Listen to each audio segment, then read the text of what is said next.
rankings edition of Around the NFL today on this Wednesday edition of the Kap and J Hood Show. So we'll start at number 10.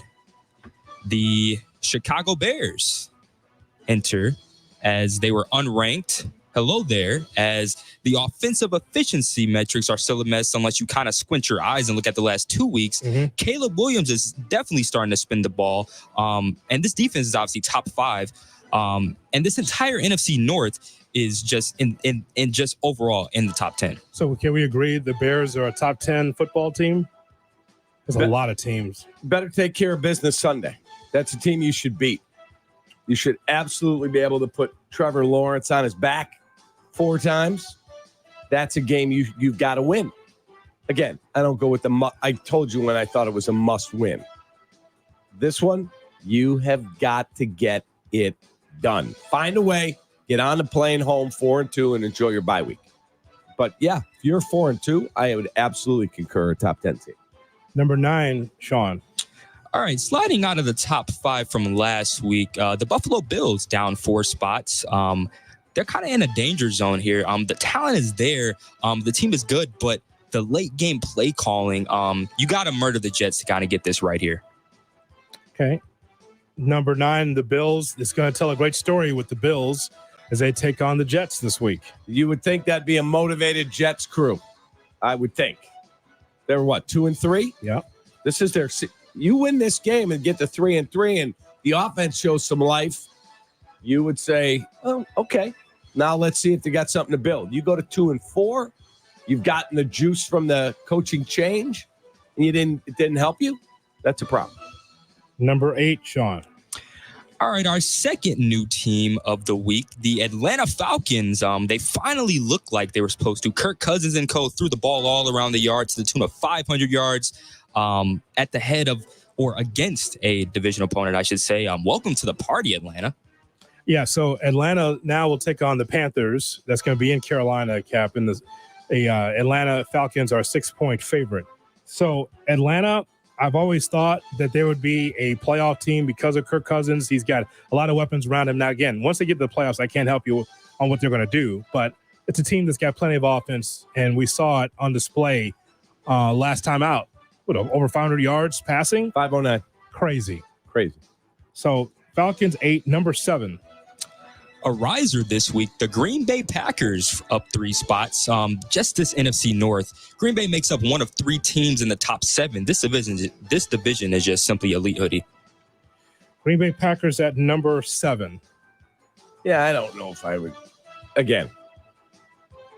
Yes. They're a good football team? Maybe. Yeah. I mean, they got the highest paid quarterback in the league. Well, second now because Dak signed. All the way up to 7? Not sure I'd have them that high, but I think Buffalo's a better team than Green Bay. I do. That is correct. But we have them behind them in the power ranking because Buffalo's lost 2 straight. Fair enough. Listen, I'm not a dream killer, but I will just tell you that Jordan Love has just got to be able to get over that injury and play better football. The Packer fans that I know at ESPN Milwaukee and in Madison are not happy about Jordan Love's numbers against the Rams. And so, to have the Bears 10 and Green Bay 7, I mean, that says something. I don't know if Green Bay is that far along and over the Bears. I don't know if they're that up the track. So Green Bay, that's 7. All right, number 6, Sean. All right, another riser this week, up 2 spots, the Washington Commanders. It's C.J. Stroud all over again. They just refuse to lose. The defense is not good, but at some point that will catch up to them. Jaden came back to earth kind of this week, and they kind of ate off Deshaun Watson's dinner plate. Obviously not a great situation in Cleveland, but life's about to get real. Can they survive? Sean, I think the ultimate question is, would you eat off of Deshaun Watson's dinner plate? No, definitely. I think there's a reason why the food would slip right off the plate. Wow, that would be the massage oil. It would be greasy. Yeah. That's the whole joke. Yeah. Washington Commanders at 6. Well, you know what? Listen, I'm not trying to fast forward through the season, but I am looking forward to seeing the Bears against the Commanders. Bears get past the Jags. You have your bye week, and then right here, a big spot. You get Caleb Williams going back home to the district. You're taking on Jaden Daniels. As I was talking about this yesterday, Cap, you have three quarterbacks that are 22 years of age right now. It's Caleb, it's Jaden Daniels, and it's Anthony Richardson. Correct. That's the young bucks of the quarterback position in the NFL. And I think that for years, we'll look at those three in this quarterback class. And no, Richardson was hurt last year, but the point is they're all 22. Let's see where they're going to be in 5 years. See where they're all going to be together. So Washington at 6. All right, number 5, sir. All right, a slight rise from last week's rankings. The Houston Texans up 1. It wasn't pretty, but Stroud has been quietly building an MVP resume while everyone else has been touching themselves to his rookie year tape and Jaden Daniels. He's an MVP dark horse here. Back to the Watson talk. So just one loss for the Houston Texans, Cap, and they'll play the Patriots coming up. So we got Houston at 5. You know, it's funny. I asked you earlier, like, how many teams are better than the Bears? The Bears at 10 on this list is very interesting. So we go with Houston at 5. Number 4, Sean, go ahead. All right.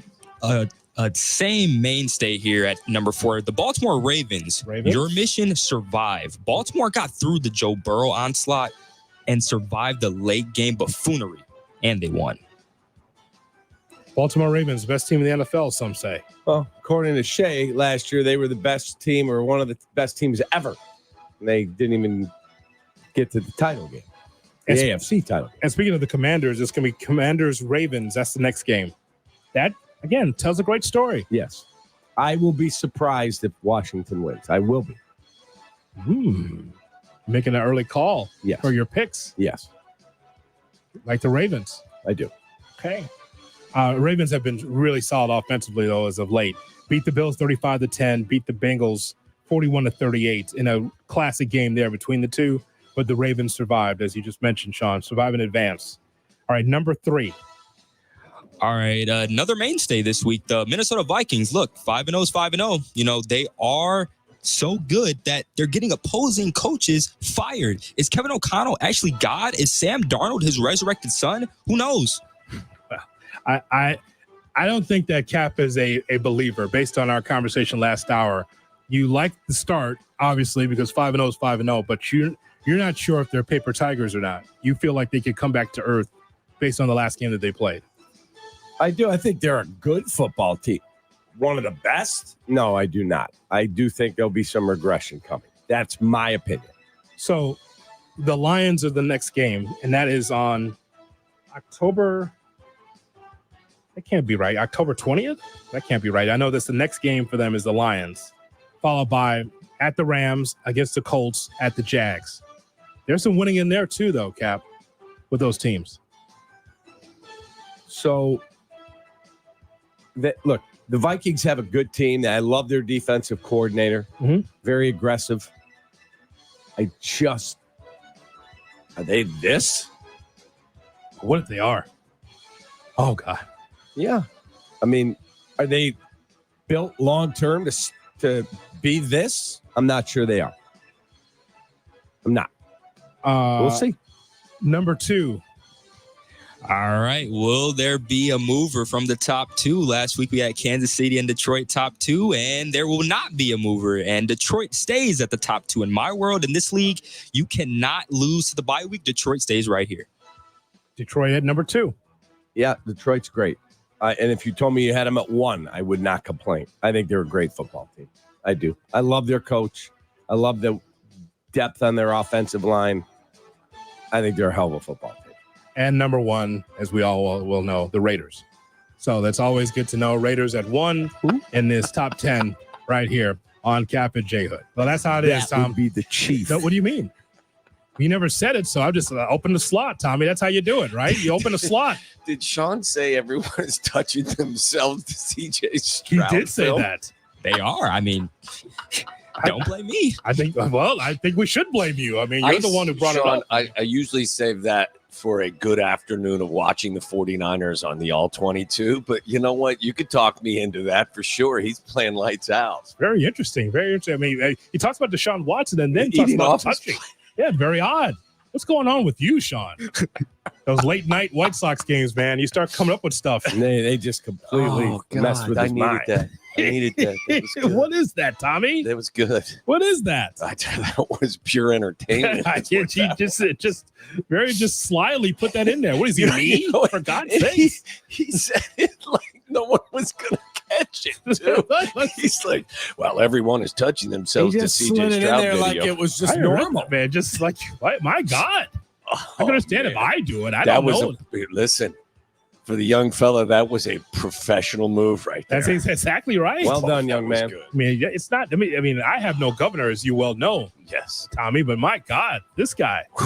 Everyone's touching themselves on CJ Stroud. Wow. My God. Boy, I will tell you this. Though. Weekend shows. He made some throws last week that did have your pants down for sure. Mm-hmm. There's no question about it. And again, Tommy, I start my parlay with Kansas City, just like you start your day with a cup of coffee. Yeah. It's just they'll never lose again. And if they do lose, you know what? They'll find a way. They'll find a way to make it back. Going back to last year and through the postseason, I heard Carmen and Yurko talking about they've won 11 straight. And in the process this year, I think Mahomes is like 6 touchdowns, 6 interceptions. That thing is rolling. Sure. My God, man. Find a way, man. Yeah, that's the team. Absolutely. Okay, now already Tommy's got the cigarette going for Patrick Mahomes. He's already lit himself a nice Pall Mall. There it is. Thinking about the quarterback play of Patrick Mahomes. There it is.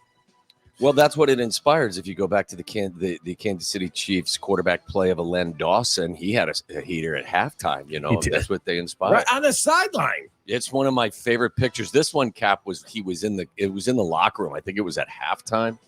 He's smoking a heater, and I think he's got a bottle of Pepsi or Coke next to him. Like, it's a breakfast of champions. That's when men were men in the NFL. So let's go. So this is why I think some of us love Joe Burrow, because he did that picture after winning the LSU national championship. There's a picture of him the same way, smoking a cigarette, bent over on a stool. And talk to Tommy next, right here on Kap and J.